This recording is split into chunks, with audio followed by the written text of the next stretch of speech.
Saint پارلیمانی امور committee نے انتخابات میں الیکٹرانک ووٹنگ مشین کے استعمال کو مسترد کر دیا۔ سمندر پار پاکستانیوں کے لیے آئی ووٹنگ سے متعلق ترمیم بھی مسترد کر دی گئی۔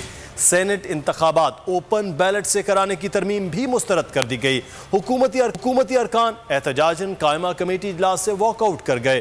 الیکشن کمیشن نے انتخابی اصلاحات بلز میں شامل متعدد شقوں کو خلاف آئین قرار دے دیا۔ چیئرمین قائمہ کمیٹی تاج حیدر کو خط لکھ دیا۔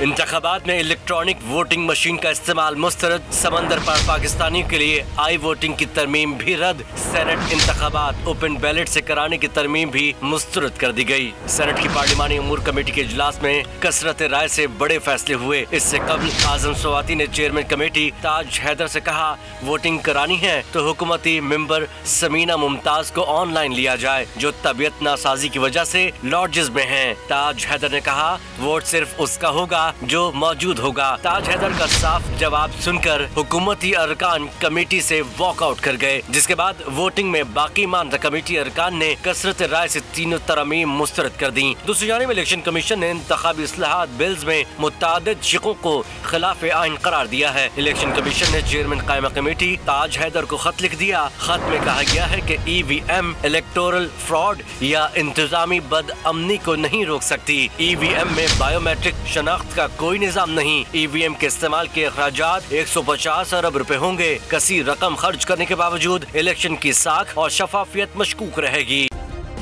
سبسکرائب کریں اور بیل دبائیں تاکہ کوئی خبر رہ نہ جائے۔